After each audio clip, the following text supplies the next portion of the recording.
Hello and welcome back to Simon's trading channel. My name's Simon. This is the daily Bitcoin price action analysis. Hallelujah. Oh, hang on a sec. I'll just reach down and grab my massive bullhorns and put them on because Bitcoin, they must have been listening yesterday when I was talking about the weekly close. There's this little red candle here saying that, oh, I'd put the brakes on. Looks like it might, probably go sideways and down, maybe a pullback. And it went, no, Simon, that's not what's happening. I'm going straight up. And that's what it did. And if we drop straight down to the 15-minute, this was the previous high of the Valentine's Day range, we'll call it, was where the bottom of my range is now. And I had this little trend line coming down here on the 15-minute talking about a bit more. I wanted a retest followed by more downside. And it retested, but exactly the other way. So it broke above the top, came back down, retested it, and then went boom, straight up. So I hope you managed to get some of that delicious upside. It's always nice to see an impulsive move. And then, you get some new information from it, which is what I'm going to talk about today, really. But before I do that, I just want to remind you this is not financial advice because I'm not a financial advisor.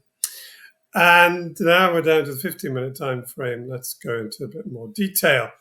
So I've got it's a big range at the moment because I want to see what happens with the price action. It might settle in a bit for a bit. You don't know. It might just keep going straight up. But if it does settle in, the range low currently was the range high of the Valentine's range. And that's coming in at sort of 53,000. But it goes all the way up to the current wick high, which is 57.5, call it. It's like a $4,000 range, so it might not actually be a range at this point. But for now, I'm just looking at the price action I can see. The mid, literally 50% middle of that is 55,250. Now, it might turn out that that's actually the range. So from 55,250 to 57.5, call it. And in which case, the mid-range of that is where I've got this dotted line, which is 56.5. So,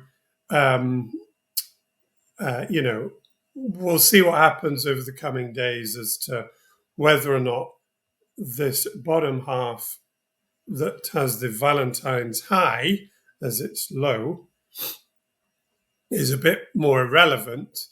And if the price action remains above 55,250, then for myself, I'll have this as the range. I hope that's clear. On the lower time frames, I've just drawn on this trend line here, which is picking out the sequence of higher lows at the moment. And there is a sort of area of resistance that it's hitting up against. This line is a dotted line. It's more like a rectangular box. A line's okay, as long as you realize in your mind that the price doesn't care about your line. For me, they are points of references or reference points, whichever way you want to say that. And so for some lower time only downside, I'd want to see some closures below this midpoint of the top half, and then if it hits the trend line, I'd be looking for a bounce rather than anything else. But if it then closed below that trend line, probably a retest down towards 55, say 250, something like that. But I'd expect it to get some good support there, and then come back to it. If things do look a bit disastrous today and Bitcoin comes back down and then starts to hover around 55,250, give or take, then, could come down a bit further, maybe down towards sort of 54.5.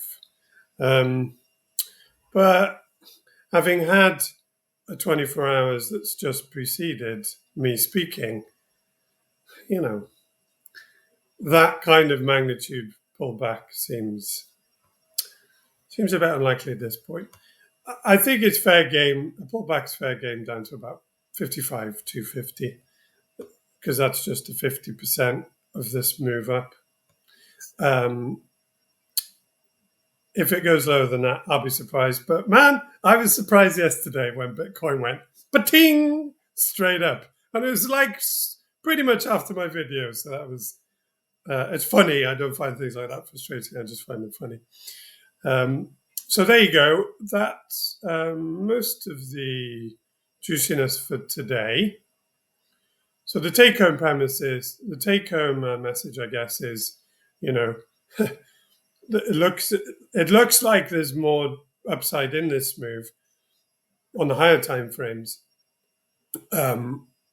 Pullbacks are exactly just that, and they're likely to be on the lower time frames.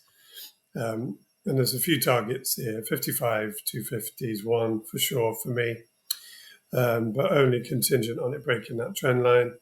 And then, you know, if this does grind up today, up towards the sort of 57.5, I wouldn't be surprised if it hits some resistance there. But certainly a 4-hour closure above there would look good for another leg up. And I do definitely have now this area, this red line, which is coming at 60,000-ish, 60,000 and change, basically, as more of a weekly target. But, you know, I mean, that would look good as a weekly candle, the one we're on now, and it's only Tuesday. So who knows? Who knows? Maybe 60,000 will appear sooner rather than later. But nobody knows that. Nobody can say that for sure because no one can predict the future. I certainly can't. And if you have a look at yesterday's video, you'll see that my bias was for more downside. But the contingent for me changing my tune was broken, and there you go. Bitcoin did exactly that. So 7.5 minutes. I've just got time to say thanks for watching. I hope you've enjoyed it. And if you have, like and subscribe. That'd be cool. And if you have enjoyed it, I'll be back doing it all again tomorrow. So have a great Tuesday. And Wednesday will be here before you know it. See you later.